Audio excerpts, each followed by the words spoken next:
नमस्कार। जय श्री कृष्ण। आज मैं आपको कार्तिक की कहानी सुनाती हूँ। नंद बाबा बहुत बड़े गोपालक थे। उनके गुआड़े में बहुत सारी गायें और भैंसें थी। गाय भैंसों का तो काम होता ही बहुत अधिक है। नौकर चाकर थे, लेकिन ये सारा काम यशोदा माँ ही देखती थी, क्योंकि भगवान कृष्ण की जो पटरानियाँ थी, रुक्मणी, सद्भामा, ये बड़े बड़े राजाओं की बेटियाँ थी। उनको न ये काम आता था, न वो करती थी।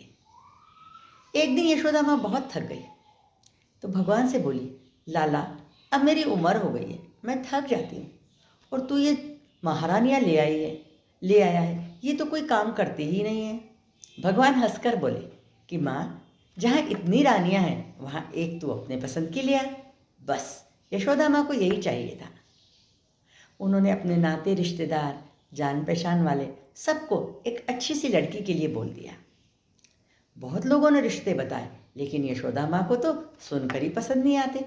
एक दिन उनकी मौसेरी बहन गंगा ने बताया कि उनके मोहल्ले में एक माँ बेटी रहती है। लड़की का नाम राई है, बड़ी सुंदर, मेहनती और सुशील है। यहाँ यशोदा माँ को कुछ आशा बंधी। एक दिन यशोदा माँ बहुत तड़के, सूरज उगने के पहले ही अपनी बहन के यहाँ पहुँच गई और बहन को लेकर राई के घर गई। घर में घुसते ही वो खुश हो गई, क्योंकि छोटा सा घर, लिपा पुता, झाड़ा बुहारा, बड़ा साफ सुथरा था।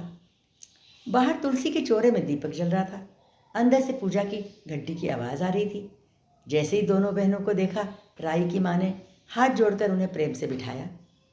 गंगा ने राई के बारे में पूछा तो उसकी माँ ने कहा कि पड़ोस में एक बूढ़ी अम्मा रहती है, अब उनसे काम नहीं होता, तो राई उनकी गाय भैंसे को दोहराती है और कभी कभी बिलोना भी कराती है।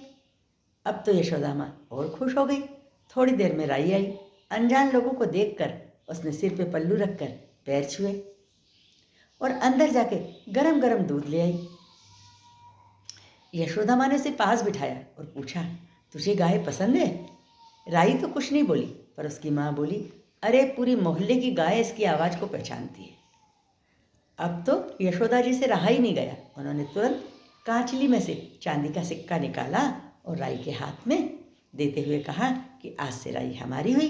उसकी माँ ने कहा, अरे नहीं, आप बहुत बड़े लोग हो। तो यशोदा माँ ने विनम्रता से कहा कि नहीं, बड़े तो आप हो जो इतनी सुशील कन्या हमको देंगे, लेकिन अब मैं देर नहीं करूँगी। दिवाली के बाद आने वाली एकादशी को ही हम इसे ब्याह के ले जाएंगे। उसकी माँ कुछ बोलती, कुछ समझती, इसके पहले ही दोनों बहनें घर आ गई। यशोदा जी ने बड़े प्यार से ब्याह की तैयारियां शुरू कर दी और दिवाली बाद एकादशी पे उसकी माँ को तो कुछ होश ही नहीं।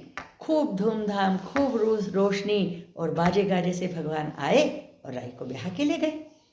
दूसरे दिन ही राई यशोदा जी से भी जल्दी उठ गई और यशोदा जी के उठने पर पैर छूकर बोली, माँ, आप मुझे सारा काम समझा दो। और 8-10 दिन में ही उसने सारा काम सीख लिया।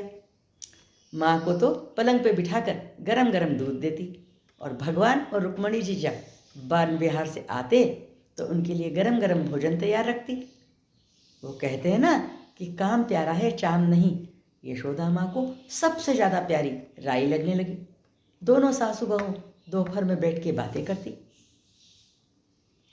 एक दिन वन विहार करते हुए, बाग में फल खाते हुए रुक्मणी जी ने कहा, महाराज, जब से राई आई है घर में बहुत शांति हो गई है। माँ जी भी नाराज नहीं होती है, चलो आज उसके लिए कुछ फल ले चलते हैं। भगवान बोले, देखो, सोच तो माटी की भी बुरी होती है। पर रुक्मणी जी बोली, अरे नहीं भगवान, कितनी सीधी सादी तो है लड़की, उसके आने से आराम कितना आया है। भगवान ने कहा, जैसी तुम्हारी इच्छा। रुक्मणी जी ने अपने पल्लू पे कुछ फल बांधे और ले जाके राई को दिए। राई ने दोपहर में यशोदा जी के साथ बैठकर फल अपनी माँ को भी दिए और खुद भी खाने लगे। फल बहुत मीठे थे। खाते खाते राई के मन में विचार आया। वो माँ से बोली, माँ, कितने मीठे फल है और हमारे लिए तो भगवान आज ही लाए। बस यही उसकी बात चिंगारी का काम कर गई। यशोदा माँ को भी अखर गया और गुस्सा भी आया। राई से बोली, आज खूब सारा जावन दे के खट्टा खट्टा दही जमा दे और कल छाछ बना के सुबह बहुत जल्दी सारे पेड़ों में बगीचे में डाल आना। राई ने वैसा ही किया। दूसरे दिन जब रुक्मणी जी जो भी फल तोड़े वो खट्टा, पका हुआ भी फल तोड़े वो भी खट्टा। भगवान से बोला, महाराज आज ये क्या हो गया? भगवान ने कहा, मैंने तो पहले ही कहा था। जैसे तैसे भूखे प्यासे ये लोग घर आए तो यशोदा जी ने पूरा घर और आंगन लीप दिया था। भगवान तो धम धम करते रसोड़े में चले गए, लेकिन रुक्मणी जी वहीं खड़ी रह गई। जब भगवान ने पीछे मुड़ के इशारे से पूछा तो रुक्मणी जी ने बताया कि माँ ने तो घर लीप दिया है। अब भगवान के पास तो सब समस्याओं का हल। भगवान ने कहा, हाँ तो क्या हुआ, अपनी एक एक रकम उतारो और उस पर पैर रख के आ जाओ, वो रकम सासू माँ ले लेगी। रुक्मणी जी ने ऐसा ही किया। अपना टीका, झूमर, नथनी, हरवा सब उतारती गई और उस पर पैर रख के आती गई। अब हुआ यूं कि रसोड़े और रुक्मणी जी के पैर के बीच में एक कदम का फासला रह गया और रकम सारी खत्म हो गई। भगवान ने तुरंत अपनी हथेली आगे करी, रुक्मणी जी ने उस पर पैर रखा और रसोड़े के अंदर आ गई। और बस ये यशोदा जी ने देख लिया। गुस्सा तो वो थी, तुरंत बोली कि तूने मेरे सामने अपनी बहू को अपनी हथेली पे उठाया, जा तेरे हथेली पे विष बामनी हो जाए, यानी विषैला फोड़ा हो जाए। बस माँ की दुखी आत्मा थी। भगवान को शाम होते होते एक छोटी सी फुंसी हो गई। 2-3 दिन में वो बढ़ने लगी और दर्द होने लगा, और 2-3 दिन बाद तो पूरी तरह से पक गई, मवाद से भर गई और भगवान त्राही त्राही करने लगे। और अंत में जब दर्द सहन नहीं हुआ तो बेहोश जैसे हो गए। यशोदा जी ने राई को बोला कि आज उसका फोड़ा फूटेगा, जा तू रुक्मणी को भेज दे और वहाँ तू बैठ जा।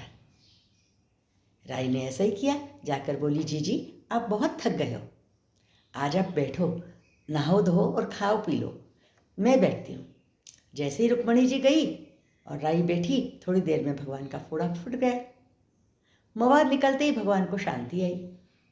आंखें बंद करते हुए ही हाय रुक्मणी रुक्मणी बोलने लगे। राई ने कहा, रुक्मणी कहाँ है? मैं बैठी हूँ, वो तो आपकी सुख की साथी है। भगवान तो अंतर्यामी है, सब जान गए, लेकिन चूंकि माँ ने भिजवाया है इसलिए बोले कि अच्छा मैं बहुत खुश हुआ, तुम्हें जो वरदान मांगना है मांग लो। ये सुनते ही रुक्मणी जी का मन पिघल गया।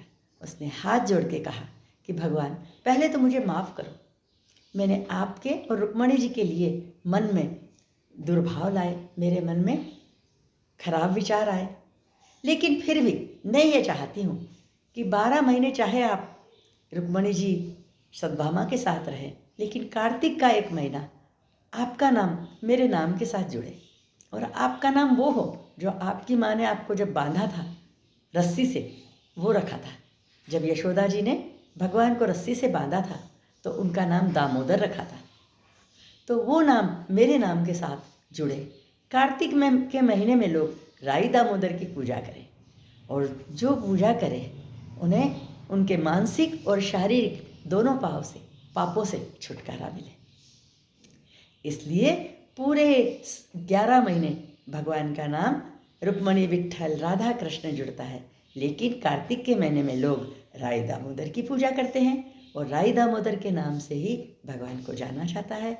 और अगर पूरा महीना आप नहीं नहा का स्नान कर पाए और नहीं व्रत कर पाए तो एकादशी से लेके पूर्णिमा तक भगवान जो उसका स्नान और दान करे उसका पुण्य पूरे महीने का मिले। भगवान जो भी घटती की पूरी करना, पूरी की परवान करना, भूली चूकी माफ़ करना।